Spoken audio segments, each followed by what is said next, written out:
Olá, meu amigo, minha amiga.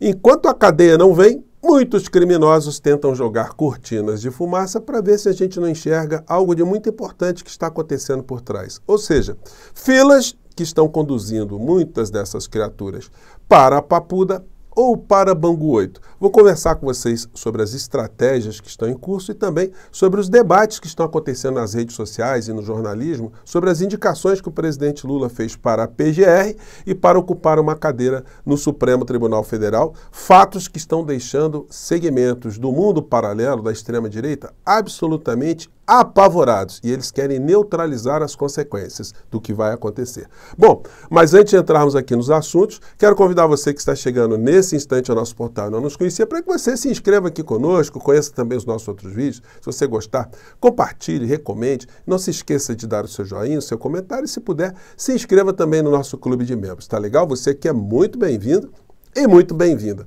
Bom, gente, hoje, se vocês derem uma olhada nas redes sociais, vocês não vão ver referência nenhuma no campo da direita sobre a manifestação do domingo. Ué, o que aconteceu?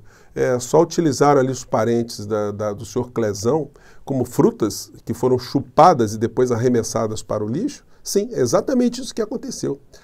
Os familiares do senhor Clezão não receberão nenhum apoio do Flávio Bolsonaro, do Bananinha, do senhor Bolsonaro, que não vai tirar nem um centavo do seu Pix para dar para a família que ficou sem o pai, sem o marido, né?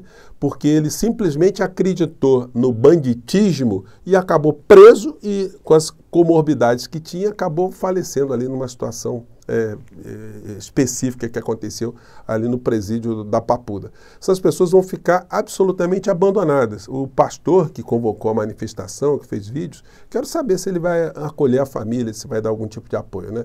Garanto a vocês que não, porque essa turma não tem nenhum tipo de histórico de solidariedade, de empatia, de preocupação com o outro. Sou Clezão, o inesquecível Clezão, já está esquecido, tá? Não vai ser mencionado em absolutamente nada a família, enfim. Perdeu e perdeu feio, né? Bom, nós já tínhamos dito que isso aconteceria aqui, porque essa gente não tem escrúpulos mesmo. Mas tem outras situações que estão acontecendo também. E o inelegível, entre uma publicação de coisa inútil e outra, entre uma ida a uma padaria, uma farmácia, uma caminhada para mostrar que ele é muito querido, né? Para tentar evitar de ir para a cadeia, ele está tentando um outro tipo de estratégia que não vai funcionar. A estratégia é tentar já minar um futuro ministro do Supremo Tribunal Federal para que ele se coloque como suspeito impedido. Hoje ele publicou o seguinte texto aqui contra o ministro Flávio Dino, que vai virar ministro do STF. Precisa apenas de 41 votos dos 81 senadores que tem no Senado. E ele vai conseguir os 41 votos também, como conseguirá o senhor Paulo Gonet, que a gente vai falar daqui a pouco. Bom, mas aí o inelegível colocou: não existe comunismo no Brasil, exclamou o imbecil que se acha Deus. Olha só, no trecho que o inelegível colocou, o Dino não diz isso. Ele não diz que não existe comunismo no Brasil. E aí ele pegou aqui uma frase, né, e colocou em cima do vídeo. Comunismo nunca deu certo no mundo inteiro. Essa gente reproduz isso como mantra, né? Isso nos faria ter uma reflexão inversa, né? Então, o capitalismo deu certo, né? O capitalismo deu certo em todos os lugares do mundo. Ou o capitalismo, de fato, não tem nenhum tipo de falha. E tem algum lugar do mundo efetivamente comunista, como se idealmente, né, se imaginou? Eu já fiz um vídeo aqui com vocês explicando sobre questões relacionadas a comunismo e socialismo, e vou colocar na primeira descrição hoje dos comentários aqui do nosso encontro de hoje, para você assistir, se você não assistiu, que tem umas coisas ali que você não vê nos debates aqui que essa gente coloca de uma maneira geral, né? Mas entrando aqui no vídeo, a criatura colocou isso aqui: o comunismo nunca deu certo no mundo inteiro. E pegou um trechinho aqui da fala do Dino. Vamos lá. Entendeu? Nasce algum daqui a 20 anos, um século. Porque o nome comunismo, socialismo, são nomes bonitos. Governador, parênteses, comunismo é mais bonito do que capitalismo. É assim, capitalismo é a ditadura do capital. Socialismo é o social. Comunismo é comunhão. Não é mais bonito. Não se conhece regime comunista no mundo, na história do mundo, que não seja ditadura. Aí é o seguinte, né? É a frasinha que o bolsonarismo usa, né? Assim, gente, a ditadura é ditadura. Ela pode ser comunista, pode ser parlamentarista, pode ser presidencial, pode ser qualquer tipo, né? Ditadura é ditadura. Nós no Brasil aqui tivemos uma ditadura militar. Ela foi uma ditadura capitalista? Foi, porque o regime era capitalista aqui no nosso país, né?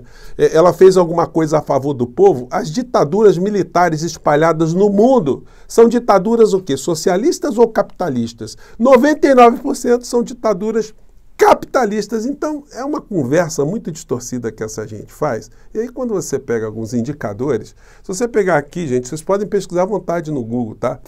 Os países mais pobres que têm o IDH mais baixo no planeta são todos capitalistas. Aqui o de Djibouti, que tem o pior IDH do mundo, é um país capitalista, parlamentarista, presidencialista, enfim, está dentro do regime capitalista. Sudão também é um país capitalista, ou se a gente quiser dizer, né, não são comunistas os países mais pobres do mundo. Madagascar é um país capitalista. Gâmbia não é comunista, capitalista. Etiópia, Eritreia, Guiné-Bissau, e a gente pode arrastar aqui o mouse aqui para baixo, ó, Libéria, Congo, República Democrática do Congo, Afeganistão, Serra Leoa, Guiné e Iêmen. Gente, então é um discurso muito distorcido que essas pessoas fazem, né? Os países aqui mais pobres do mundo em relação ao IDH. Níger é capitalista, República Centro-Africana capitalista, Chad capitalista, Sudão do Sul capitalista, Burundi, Mali, por aí vai. Se a gente quiser pegar assim, mas os Estados Unidos é um país capitalista que deu certo. Mas deu certo para quem? Não tem assistência social. Quando foi agora na pandemia, as pessoas ficaram com medo de ir para o hospital, porque a saúde é, em geral, privada, e as pessoas tinham medo de terem que pagar alguma coisa. Quantas pessoas não foram buscar os seus mortos nos hospitais porque tinham medo de chegar lá e encontrarem uma conta estratosférica? Os Estados Unidos teve um número de mortos absolutamente estratosférico. Isso significa o quê? As pessoas que não têm previdência social, não têm uma saúde integral para toda a população, enfim, tem os seus problemas, né? Então o capitalismo deu certo para quem? O Brasil é um país capitalista. Mas tem 100 milhões de brasileiros que vivem numa situação de precariedade material muito grande. Então, aqui deu certo o capitalismo aqui. Então, é uma discussão, gente, que coloca muitos estelionatários, né, para a gente refletir, né, para a gente, inclusive, combater as mentiras que eles dizem o tempo todo. Uma dessas criaturas que está ajudando a jogar alguma cortina de fumaça é o senhor Gustavo Gaia, que publicou um vídeo hoje com esse título aqui, tá? Lula quer um Hitler no Supremo Tribunal Federal, mas podemos impedir. Olha, essa gente que fez essa manifestação pífia de domingo, eles agora querem impedir o ministro Flávio Dino de virar ministro do Supremo Tribunal Federal, e esse também está querendo colocar ali o ministro Flávio Dino como suspeito e impedido, mas não vai colar não, meu amigo. Quando tiver seu processo lá, que você for julgado, eu acho que você vai ter surpresas muito desagradáveis, né?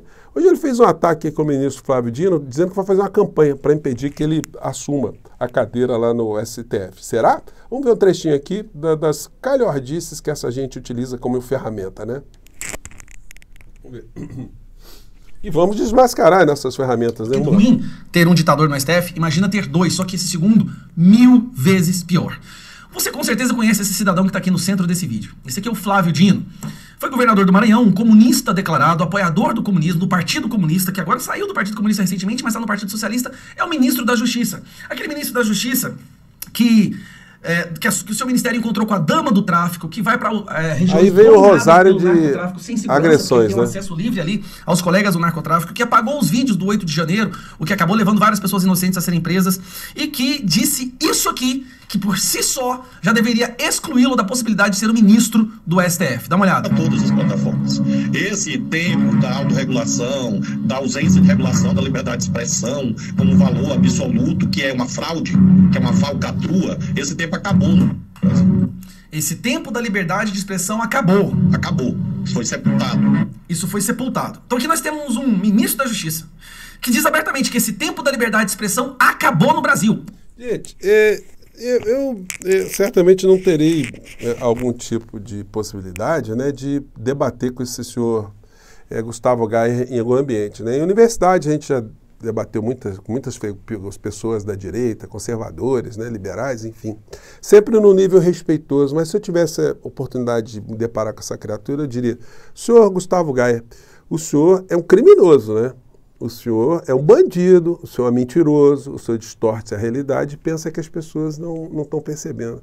O ministro Flávio Dino, ele simplesmente disse que o tempo da autorregulamentação, do faz tudo, né, nas big techs como um valor supremo, esse tempo acabou. Portanto, os mentirosos, criminosos, como o senhor, que utiliza as redes para fazer esse tipo de mentira, esse tempo acabou e, de fato, está em vias, né, de ter algum tipo de regulamentação. Essa história deu uma baixada, né?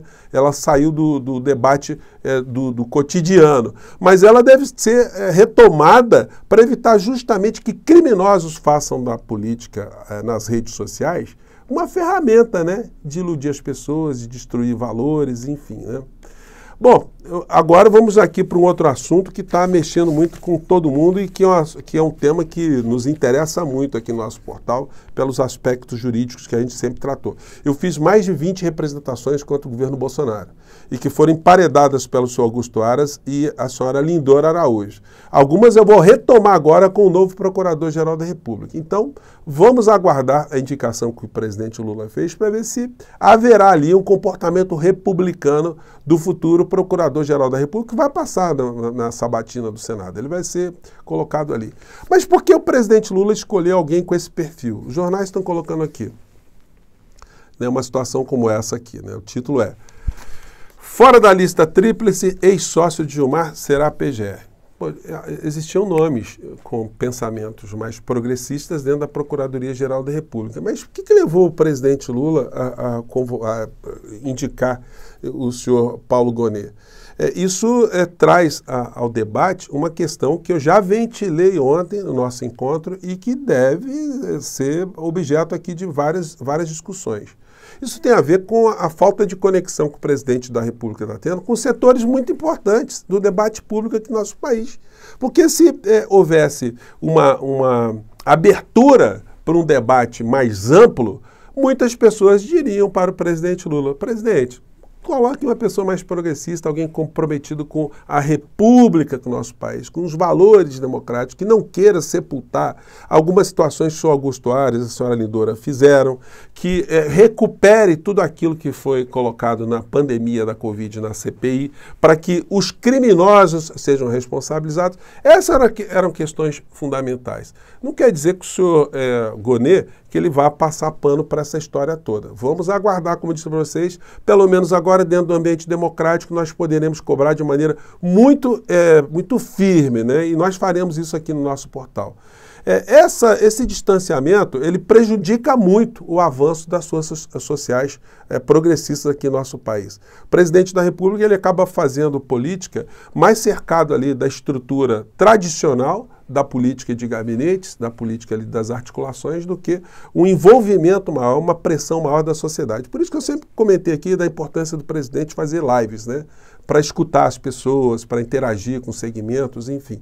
E aí a gente vê esse tipo de preocupação espelhada aqui numa matéria, onde um quadro importante do PT faz também algumas observações, que eu comentei ontem com vocês. José Disseu faz críticas ao governo, ao PT e prevê tranco da direita. Pois é, gente, porque esses insanos aí, por mais que eles estejam agora num descenso muito grande, eles estão aí ainda com muitas possibilidades, existem muitas estruturas que eles têm em suas mãos, né? Em dado momento, o Zé Disseu diz: não sou da opinião que nós precisamos nos debruçar sobre o problema do partido. Não vamos tapar o sol com a peneira. Nós não aguentamos o tranco da direita como nós estamos. E a direita vai nos dar um tranco, nós conhecemos ela. Há esse ambiente agora, político, negociação com Arthur Lira, mas essa não é a realidade. Se nós formos derrotados em 2024, eles vão tomar mais um naco do governo, declarou. Gente, é como a política está funcionando. Então, quanto mais o presidente da República tiver um amparo da sociedade, tiver uma articulação com a sociedade, mais as pautas podem avançar. Se a gente deixar cada vez mais que as forças do atraso se fortaleçam, os nossos passos ficam muito mais dificultados. Mais à frente, a gente abre espaço justamente para tomar um tranco, como diz aqui o ex-ministro Zé Dirceu, que nesse ponto aí eu concordo com ele integralmente. Gente, são questões aí que a gente vai nos debruçar muito aqui no nosso portal, que a gente vai conversar mais adiante. Por hoje eu fico por aqui. Um grande abraço, mais tarde eu volto, tá bom? Tchau!